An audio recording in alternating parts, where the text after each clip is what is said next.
নাম ৰাজিবুল আলম। মই এখন স্কুলৰ প্ৰিন্সিপাল হওঁ। মোৰ স্কুলৰ নাম হৈছে এক্সেলেন্স চিনিয়ৰ ছেকেণ্ডেৰী স্কুল। হয়, আপোনাক এটা কথা সুধিব বিচাৰিছোঁ, আপোনাৰ স্কুলৰ পাৰ্মিশ্যন, প্ৰায়ৰ পাৰ্মিশ্যন, ৰেজিষ্ট্ৰেশ্যন বা দৰ্পণ আছে নেকি? এইখিনি গোটেইখিনি কাম প্ৰচেছিং চলি আছে, এপ্লাই কৰিছোঁ, এপ্লাই ফৰ।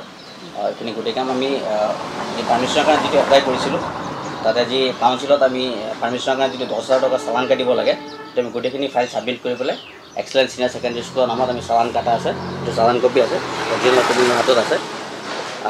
বাকী গোটেইখিনি কাম প্ৰচেছিং চলি আছে। তো দৰ্পণটো আমি পোৱা নাই, তো আমি লাগি আছোঁ দৰ্পণটোৰ কাৰণে। চ' দৰ্পণটো আহিলে মানে আমি ফাৰ্ষ্ট ইয়াৰ এডমিশ্যনটো আমি কৰিব পাৰিম। হয়, কিমান ষ্টুডেণ্ট আছে, ষ্টাফ কিমান আছে আপোনাৰ? বৰ্তমান টোটেল 18জন ষ্টাফ আছে, যিহেতু ক্লাছ 6ৰ পৰা আমি চলাই আছোঁ।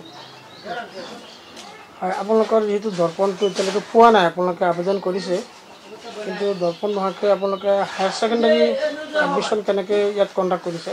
নাই, আমিতো যেতিয়া যিহেতু এইবছৰ কাউন্সিলে এটা নটিফিকেশ্যন জাৰি কৰিছে, যিসকলৰ দৰ্পণ কোড নাই সিহঁতে HS ফাৰ্ষ্ট ইয়াৰ এডমিশ্যন দিব নোৱাৰিব। তো আমি সেইটো গাইডলাইন মতে আমি আছোঁ। যদি আমি দৰ্পণ কোড আনিব পাৰোঁ HS ফাৰ্ষ্ট ইয়াৰ এডমিশ্যন হ'ব, নহ'লেতো আমাৰ নহ'ব। যিহেতু আমি গাইডলাইন মতে চলিব লাগিব, যিহেতু আমি শিক্ষা সংসদৰ অন্তৰ্গত হওঁ। হয়, ইতিমধ্যে দেখা গৈছে বিভিন্ন শিক্ষানুষ্ঠানত যিসকলৰ দৰ্পণ নাই তেওঁলোকে এডমিশ্যন চলাই আছে, ঠিক তেনেকৈ আপোনালোকেও ইতিমধ্যে বেলেগ এখন স্কুলৰ আণ্ডাৰত এডমিশ্যন ৰেজিষ্ট্ৰেশ্যন কৰিছে বুলি আমি গম পাইছোঁ। এই বিষয়ে আপুনি কি ক'ব? ছাৰ, এইটো প্ৰচেছ অকল নগাঁও জিলাতে নহয়, গোটেই অসমতে এইটো প্ৰচেছ হয়। যদি কোনোবা এখন স্কুল ইষ্টাব্লিছ হৈছে, কোনোবা স্কুল 21ত ইষ্টাব্লিছ হৈছে বা 22ত ইষ্টাব্লিছ হৈছে, সেই বছৰ ইষ্টাব্লিছ হৈ পেলাই লগালগ পাৰ্মিশ্যন শিক্ষা সংসদ বা কাউন্সিল বা সেৱাৰ পৰা ল'ব নোৱাৰে। মিনিমাম এবছৰ 2 বছৰ বহুত ডকুমেণ্টছৰ প্ৰয়োজন হয়। জালিয়াতিৰেতো কোনোবাই শিক্ষা সংসদৰ পৰা পাৰ্মিশ্যন ল'ব নোৱাৰিব, পাৰ্মিশ্যন আনিব নোৱাৰিব। তো মই ভাবোঁ যিটো নগাঁও জিলাত চলি আছে বা আপোনালোকে যি প্ৰতিখন স্কুলত গৈ আছে, মই ভাবোঁ গোটেই অসমত এইটো হ'ব লাগে। যদি বন্ধ হয় গোটেই অসমৰ শিক্ষানুষ্ঠান বন্ধ হ'ব লাগে। চৰকাৰে তাৰ ওপৰত মাত মাতিব লাগে। মই অসম চৰকাৰৰ শিক্ষামন্ত্ৰী ৰনোজ পেগুৰ ডাঙৰীয়াক মই আহ্বান জনাওঁ যে আপুনি যে লাখ লাখ ল'ৰা ছোৱালী আছে, সেই ল'ৰা ছোৱালীবিলাকৰ ভৱিষ্যতলৈ আপুনি খেলা নকৰিব। আপোনালোকে এটা নিৰ্দিষ্ট সিদ্ধান্তত উপনীত হওক যে এখন স্কুলে বেলেগ এখন স্কুলৰ আণ্ডাৰত ৰেজিষ্ট্ৰেশ্যন কৰিব পাৰিবনে নোৱাৰিব। যদি নোৱাৰে গোটেই অসমৰ স্কুল বন্ধ কৰি দিয়ক। কেৱল নগাঁৱত কিছুমান দালাল চক্ৰই যি ৰাজনীতি কৰি আছে এইটো লৈ পেলাই কিছুমান শিক্ষানুষ্ঠানক টাৰ্গেট কৰি লৈছে, আৰু সিহঁতে বিচাৰি আছে সেই স্কুলবিলাক সিহঁতৰ ওচৰত যাক গৈ পেলাই মোৰ পাৰ্মিশ্যনটো ওলাই দিয়ক। সিহঁতৰ সঘনাই IS অফিচত যোগাযোগ হয়।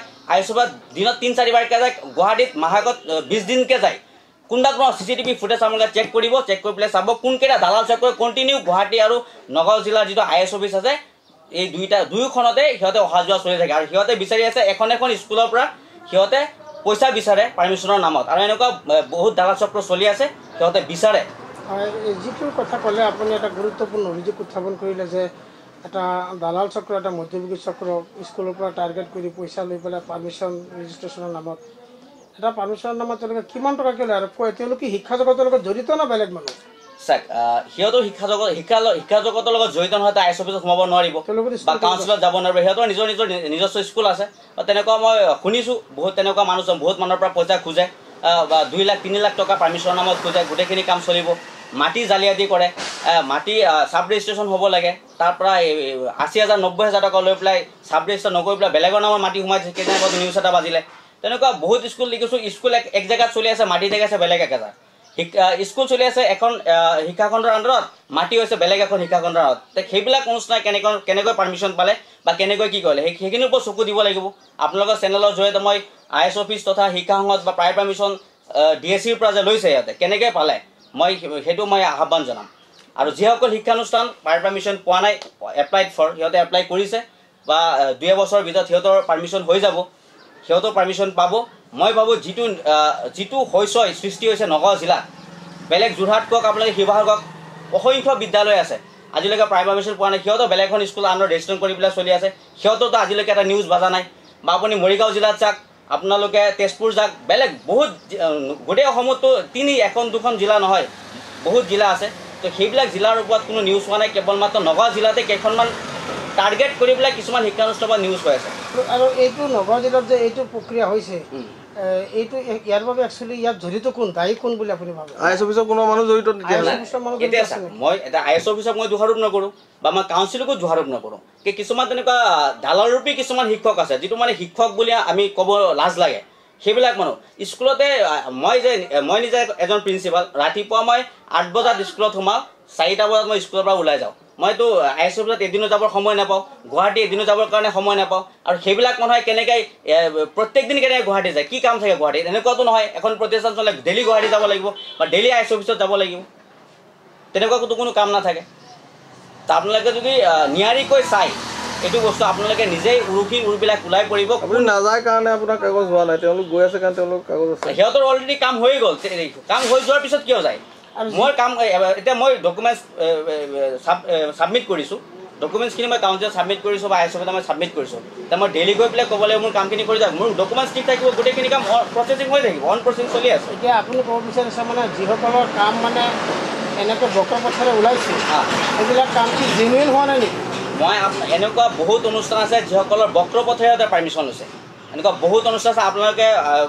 ভালকৈ সিহঁতক তদন্ত কৰক গোটেইখিনি ডকুমেণ্টছ সিহঁতক চাব দিয়ক গোটেই অসমত ওলাব সেইটো মই একদম থিৰাংকৈ আপোনালোকক ক'ব পাৰোঁ আমি ইয়াত বেলেগ কোনো বেহা চলোৱা নাই বেলেগ কোনো ব্যৱসায় চলোৱা নাই আমি ল'ৰা ছোৱালীক শিক্ষা দান কৰি আছোঁ আৰু শিক্ষা দানতকৈ মহৎ দান একো হ'বই নোৱাৰে শিক্ষা দানতকৈ মহৎ দান একো হ'বই নাই আমি ইয়াত ল'ৰা ছোৱালীক চুৰি কাম শিকোৱা নাই ডকাইতি শিকোৱা নাই ঠিকে আছে শিক্ষাৰ নামত নাই নাই এতিয়া চাওক নিৰ্দিষ্টকৈ মই ক'ব নোৱাৰিম কোন কোন জড়িত আছে আপোনালোকে চেনেলৰ জৰিয়তে ওলাক কোন কেনেকুৱা মানুহ জড়িত হৈ আছে আজি এনেকুৱা ঘটনাবিলাক কিয় হৈ আছে আপোনালোকে নিজেই গম পাই যাব নগাঁও আই এছ অফিচৰ পৰা ইনস্পেকশ্যন ৰিপৰ্টবিলাক যে ৰাতি ৰাতি ওলাই আছে বেক ডিডত আগৰ আই এছৰ স্বাক্ষৰযুক্ত ওলাই আছে যে এতিয়া ওলাই আছে এইজন আই এছৰ যিহেতু নাজানে এই কামত নগৰ আই এছ অফিচৰ নিশ্চয় কোনোবা জড়িত থাকিব লাগিব এই ক্ষেত্ৰত আপুনি কি কয় এতিয়া চাওক যিসকলে মইতো তেনেকৈ ওলোৱা নাই মই গম নাপাম কাৰ জৰিয়তে হৈ আছে যোনে কৰি আছে সিহঁতে গম পাব কাৰ জৰিয়তে হৈ আছে আপোনাৰ পাৰ্মিশ্যনৰ কাৰণে কোনোবাই টকা চকা বিচাৰিছে নেকি নাই নাই মোকতো বিচাৰিব এতিয়া মোক যদি বিচাৰিলে মই ডাইৰেক্ট নাম কৈ দিলোঁ হয় মোক অমুকে বিচাৰে মই এইবিলাক ভয় নাখাওঁ মই লগে কৈ দিলোঁ অমুকে বিচাৰিছে কিন্তু মই শুনা পাইছোঁ আপুনি কেনেকৈ গম পালে এতিয়া টকা মই শুনিছোঁ বেলেগ বিদ্যালয় বহুতো স্কুলৰ পাৰ্মিশ্যন নাই না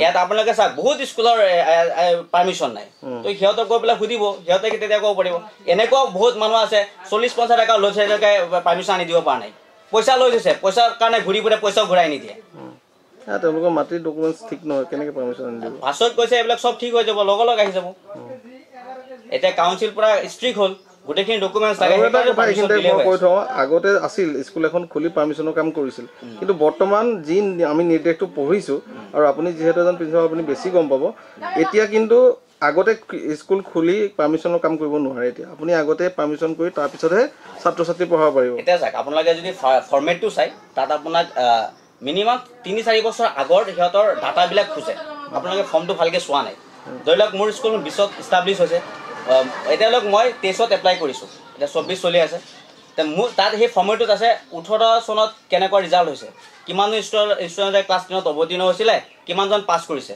তেনেকুৱা বহুতকেইটা ডাটা ফিল আপ কৰিবলগীয়া হয় স্কুল এখন খোলা আপুনি এতিয়া চাওক আই এছ ইনস্পেকশ্যন হয় আপুনি যদি স্কুল খোলাৰ আগত পাৰ্মিশ্যনৰ কাৰণে এপ্লাই কৰে আই এছ আহি পেলাই ইনস্পেকশ্যন ক'ত কৰিব আপুনি এখন স্কুল খুলি পেলাই পিছতহে আপুনি এপ্লাই কৰিব পাৰিব আপুনি স্কুল খোলাই নাই এপ্লিকেশ্যন কেনেকৈ কৰিব এইটো এটা চিষ্টেমত যায় এতিয়া আপোনাক মই হেডপাত এটা প্ৰশ্ন কৰি আছোঁ ইতিমধ্যে আমি অভিযোগ পাইছোঁ আমি ৰিটাৰ্ণ কমপ্লেইনৰ কপি এটা পাইছোঁ যে যেনেকৈ তাৰাবাৰী হায়াৰ ছেকেণ্ডেৰী স্কুল বা আপোনাৰ ইডিছ মেমৰিয়েল স্কুল তাৰপিছতে আপোনাৰ ইয়াতে ৰূপহী হায়াৰ ছেকেণ্ডেৰী স্কুল ঠিক তেনেকৈ কেইটামান ইনষ্ট্ৰাকশ্যন আছে এইবিলাক হৈছে তেওঁলোকৰ ডাইট আছে আৰু তেওঁলোকৰ আপোনাৰ দৰ্পণ আছে পাৰ্মিশ্যন চব আছে তেওঁলোকৰ সেই শিক্ষানুষ্ঠানবোৰে যিবিলাকৰ দৰ্পণ পাৰ্মিশ্যন নাই সেইবিলাক ষ্টুডেণ্ট ইতিমধ্যে এডমিশ্যন দিছে এই ক্ষেত্ৰত আপুনি কি ক'ব চাওক গোটেই নগাঁও জিলাতে এই 3-4খন কলেজে নহয় যিকেইটা নাম